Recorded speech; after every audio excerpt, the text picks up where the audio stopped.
Bienvenue sur Académique en Action, laboratoire de réflexion et de référence africaine. L'un des axes, c'est la géopolitique du savoir. Donc, pourquoi le savoir est un outil géopolitique? Parce que le savoir produit le pouvoir. Le savoir n'est jamais neutre. Celui qui produit, contrôle et diffuse le savoir définit ce qui est vrai ou faux, ou décide de ce qui est important ou secondaire, fixe les cadres d'interprétation du monde. En géopolitique, imposer un récit est souvent plus efficace que de gagner une bataille militaire. Le deuxième point, c'est parce que le savoir légitime les décisions politiques. Les grandes puissances appuient sur les experts, les scientifiques ou bien les universités, les think tanks, les rapports scientifiques plutôt, pour justifier les guerres, les sanctions, les interventions humanitaires, des politiques économiques. Quand une décision est présentée comme rationnelle, scientifique et inévitable, elle devient difficile à contester. Le savoir sert alors de bouclier moral et intellectuel au pouvoir. Le troisième point, c'est parce que contrôler le savoir, c'est contrôler les imaginaires. La géopolitique ne se joue pas seulement sur les cartes, elle se joue aussi dans les têtes, qui écrit l'histoire, qui nomme les conflits, qui définit les États instables, les pays instables ou les États voyous, les zones à risque. Ces catégories façonnent la manière dont les peuples sont perçus et traités. Un pays mal raconté est souvent un pays mal défendu. Le quatrième point, parce que le savoir organise les hiérarchies mondiales.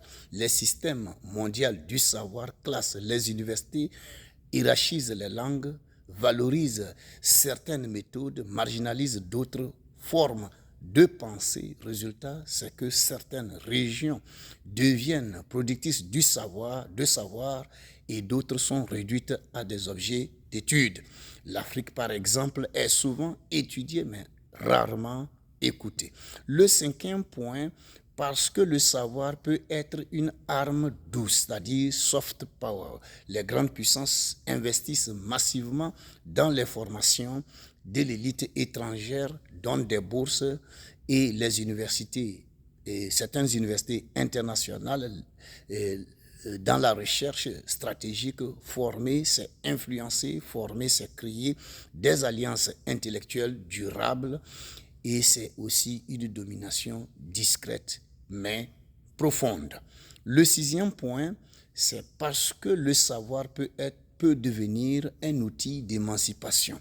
La bonne nouvelle, c'est que le savoir n'est pas seulement utilisé pour dominer, comme pour servir de domination, mais lorsqu'il devient critique, situé, décolonisé et partagé, en ce moment, il devient un outil de résistance intellectuelle, un levier d'autonomie, une arme contre la manipulation.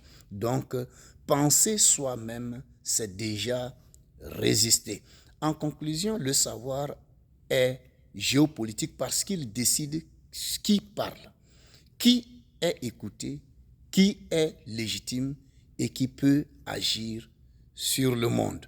Voilà pourquoi cet axe, le savoir est un outil géopolitique, intéresse Académique en Action, sur lequel nous allons beaucoup nous pencher.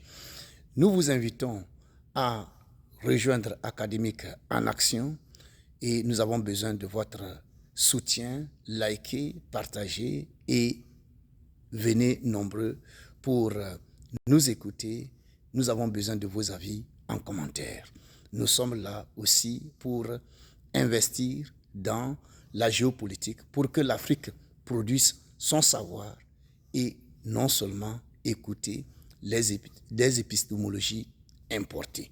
Merci.